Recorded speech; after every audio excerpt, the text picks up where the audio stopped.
Friends, welcome to another episode of Leadosophy. You're here with an open mind because that's the rule, not the exception. Today's episode, straight to it, straightforward. It's about being closed-minded in leadership, when it might be beneficial, assuming it is beneficial. And I think we're gonna make that case today that being closed-minded is beneficial. And I'm also going to introduce it's called the Handbook of Leadership, written by Bernard Bass. So I'm going to talk a little bit about that theoretical side of leadership without diving too deep into theory, but just tease a little bit about what I like to read. It's kind of like a leadership Bible for me, kind of inspiration when I need some real theoretical type knowledge to back up the practice side. So theory and practice for me, they go hand in hand. All right, hope you enjoy this episode. Here we go. Are you ready to permanently fuse leadership and philosophy? Then a word of caution. You are about to enter the fully abstract yet wholly concrete realm of Leadosophy. Our ideas are not always so clear and distinct. To validate this proposition, we welcome the host of Leadosophy, Tim Woody.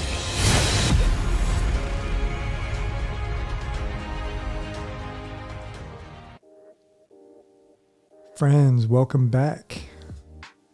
Inspired by the smooth, chill sounds of royalty-free music. Here's to my coffee. Hope you got your Leadosophy elixir of life, coffee or beverage of choice. Here we go. Special thanks to my nieces who created this wonderful coffee cup for me a couple years ago. This is back when I was Beard Man. The first time listener, I was Beard Man on the campus of Florida Atlantic University.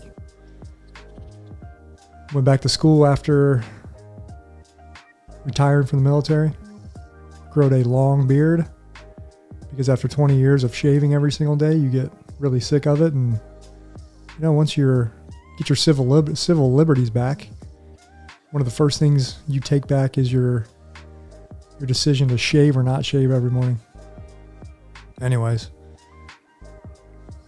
that's enough of the chill music, chill beats. Hope you enjoyed that. All right, here we go. Closed-mindedness. You can see up on the screen, I have an infographic. Again, this was my wife inspired me to create this because we had this discussion about open-mindedness, and I think as I reflect more on that conversation of the open mind, may have been a little too abstract from a leadership perspective, from a practical perspective as a leader. Yes, having an open mind is a good thing, but in practice, it's not always, number one, beneficial, and it's not always possible. Can we admit that? I think we can admit that. It's not always possible to be open-minded as a leader. There's times where you just have to make a decision. Let's be honest. You have to make a decision. You can only take in so much information. I think the mind is very, very well geared towards being closed-minded. From a mental shortcut perspective, I think we can only deal with so much information. Before we have to act on that information, we have to decide. We have to tell others what needs to be done. So that's kind of the inspiration behind this infographic. And again, my wife teased this on our last episode on the road. Check it out. I highly encourage you to watch that YouTube episode if you want some gorgeous scenery of the Pacific Ocean and the beach here in Southwest Washington. Really cool. And you can see the Great Danes, Plato and Franklin. Two Great Danes, Plato and Franklin. All right, so you can see the infographic up here. Leadosophy asks, can leaders benefit from a closed mind? And if you're not watching, if you're just listening, again, Leadosophy likes infographics. That's what this is. And the title is Leadosophy asks, can leaders benefit from a closed mind? So I identified four situations, or four, I guess, areas in the realm of leading and following when a closed mind might be beneficial. And these 4 areas are survival, for survival purposes. Time, pressure, sensitivity. As a leader, when you're under time, pressure, and that can be perceived or real. How often in the world of leadership, or let's just talk about life in general, how often do you feel pressure to make a decision? And maybe that pressure is real, or maybe you just perceive that pressure. The other 2 areas are system and organizational demands. And knowledge, perspective, and intuition. KPI, I call that knowledge, perspective, and intuition. When does that play in closed-mindedness and being closed-minded as a leader? So this infographic is up on Leadosophy.com under my thoughts. I created like a quasi blog. I really like to write, but I like to create visuals probably a little bit more because I think they're more pleasing to the eye. I think, we're visual learners. I read somewhere once, in any of the neurology listeners out there, if you can back me up on this, fact check Leadosophy. I've read that the mind is about 1/3 of the brain is wired for vision. Is that true? Someone fact check me. One day I'm going to do a live show and you can fact check me live. Leadosophy is not ready for live streaming. That's a big step for Leadosophy, especially from a person who is not always the quickest thinker. I sometimes have trouble formulating my thoughts on the fly. That's why this podcast was a big step for me, because I'm not the best quick thinker. I may not be the best slow thinker. Anyways. All right, so I'm going to dive deeper into this infographic. So I talked about the 4 areas when closed-mindedness is beneficial: survival, time, system organization demands, and knowledge, perspective, and intuition. So we're going to talk about the first one, survival. And I'm just going to read what I have because, again, not everyone's watching. So we've survived for millennia because we received information from trusted sources and acted on that information. From building shelter and fire to best practices in the workplace and time-tested battle plans. A closed mind allows us to make cookie-cutter decisions without a need for excess information. Also, competitive environments may be more conducive to closed-mindedness as one simply survives within an organization. So what do you think about, real quick, that last statement? Competitive environments may be more conducive to closed-mindedness as one simply survives within an organization. For me, for Leadosophy in general, that deserves its own episode. And here's why. I think organizations in general trend in 2 directions. If you had it on a spectrum, on one side of the spectrum, you had a completely collaborative environment. One of a lot of teamwork, team-driven goals, projects, what have you. And then on the other side, you have a very competition-driven environment. So collaboration on one side of the spectrum, competition on the other, right? If you had a scale, where would closed-minded and open-minded fall on that scale? I don't pretend to have the answer to that. I just think from a theoretical study standpoint, it would be good to examine organizations, type of organization, scale of organization, and then see what kind of environment they tend to be, whether it be competitive or collaborative, and whether the followers, leaders tend to be more closed-minded versus open-minded. So that's why I threw that in there. Be curious to know your thoughts. Send an email to tim@leadosophy.com if you have feedback or critical feedback of the show, things you like, don't like, what have you. Okay, we're going to go to number 2. The number 2 reason why a closed-minded leader might need to be closed-minded as such. This is time, pressure, sensitivity. Time, pressure, sensitivity may call for quickly made or quick and ready decisions. Too much information bogs down the mind, leading to paralysis by analysis. It's not a good thing when one must decide or act. The obvious example for me is back to my Coast Guard experience. In the world of search and rescue, and anyone who's in the emergency services business, whether you're a leader, a follower, or just, you're a foot soldier, just doing the mission. In the trenches, time, pressure, sensitivity, you can only take in so much information. You have to act. You got to go.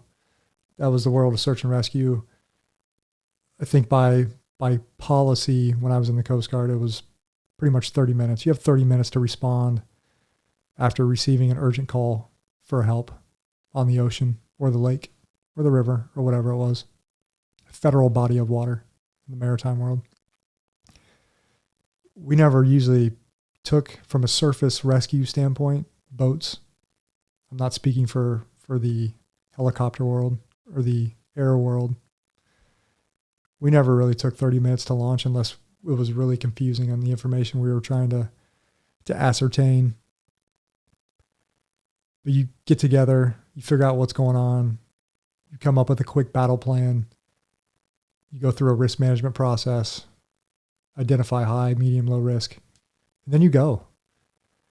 You can receive information on the fly as you're going out to the scene of a distress call. You can continue to receive more information, but you're still acting, you're still making movement towards solving a problem.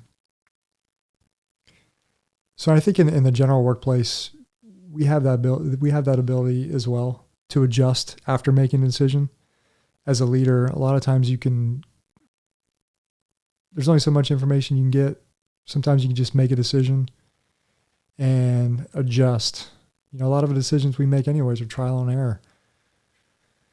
Course corrections. We're not always going to make the right decision off the bat. So there you go. First two, survival and time pressure, may be conducive to closed-mindedness. Number 3 on the list. Number 3. KPI, knowledge, perspective, and intuition. And intuition, I think, often follows knowledge and perspective. There's a wonderful book. I can't remember the name of it. It's written by, I believe it's Dr. Gary Klein. And I'll follow that up maybe in the next episode. But he did a bunch of research on, I think one of the biggest organizations he was embedded with was firefighters. And a lot of the gut intuitive decisions they made were actually grounded in a lot of knowledge and experience, right? And that gut feeling that you have, whether it's a leader or a follower, or just, whenever, that sometimes that gut feeling you have on you should make decision X or make decision Y, there's a reason you might be getting that intuitive feeling.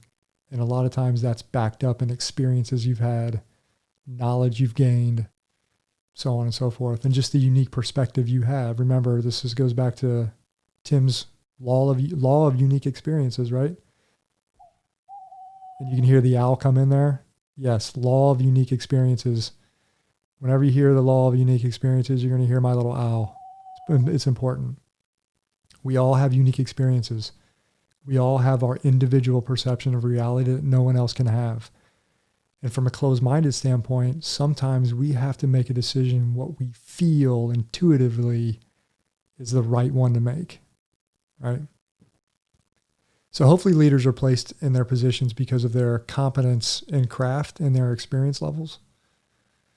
When faced with difficult decisions, leaders may feel that no matter how much information they receive from others, this amplifying information simply does not sit well in the gut. It may be true that the leader is in the best position, the most uniquely qualified to make the final call based upon his or her unique experiences and the knowledge accrued from those experiences.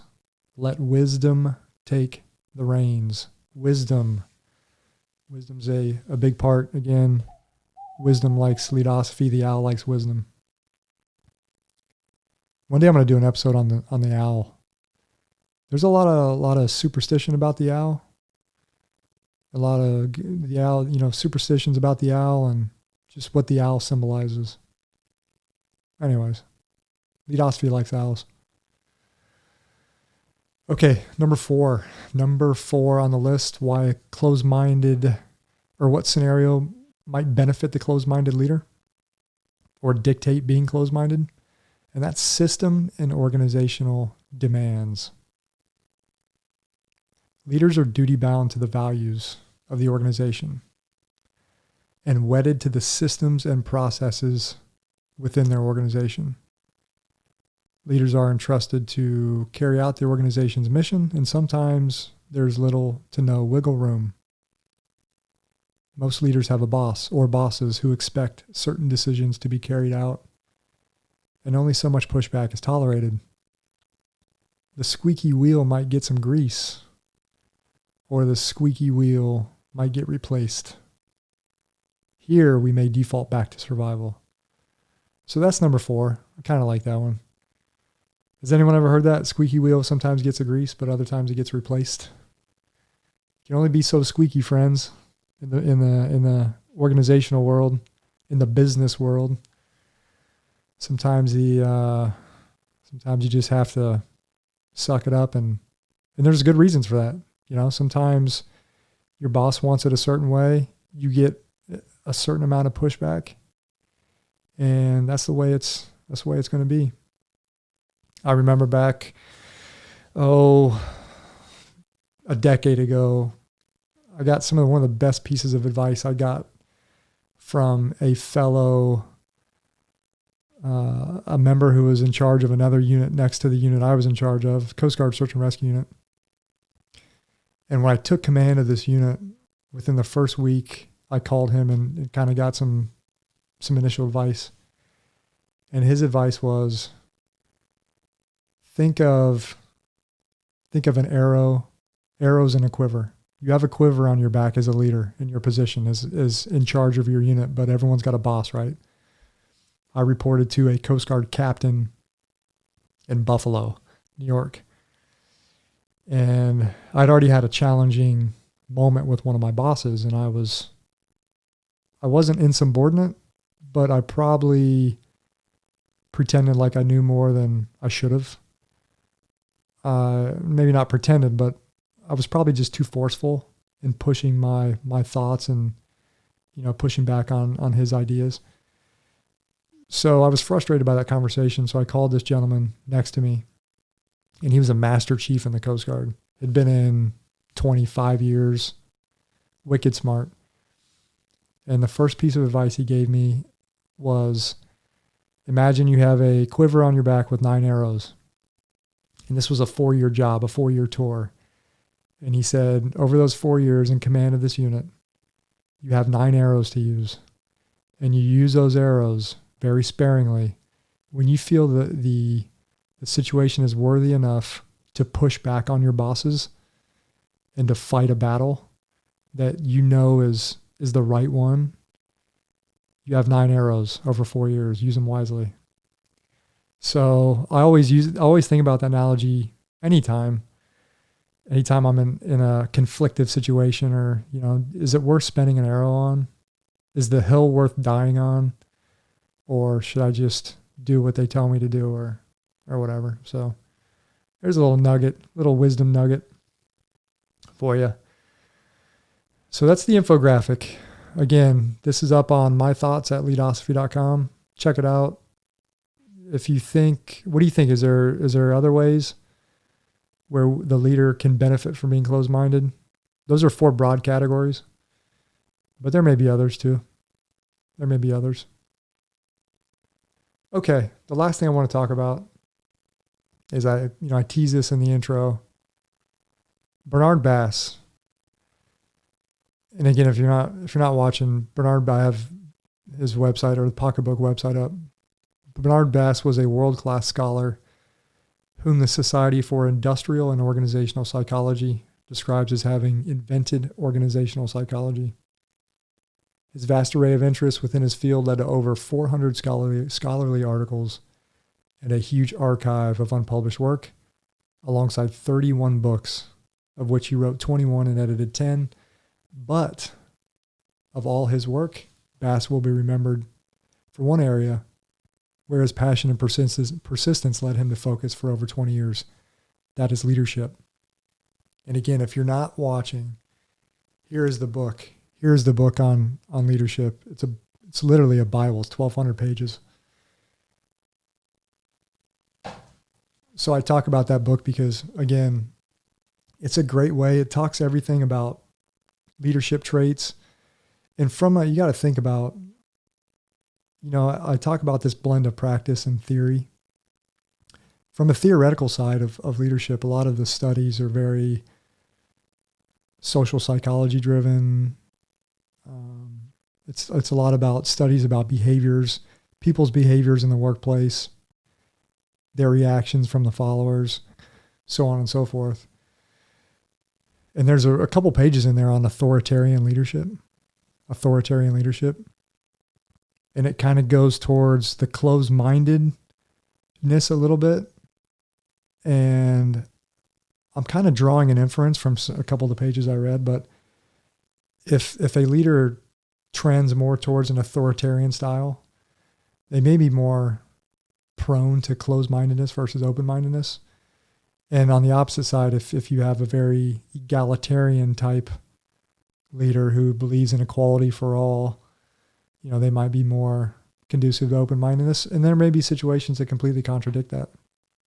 But I just bring this up because that handbook's really great. If you are trending towards, diving deeper into the world of leadership from a theory side, I highly recommend Bernard Bass's book, The Handbook of Leadership. Again, the categories in that book are countless. There's so many things it talks about, and there's a lot of studies in there.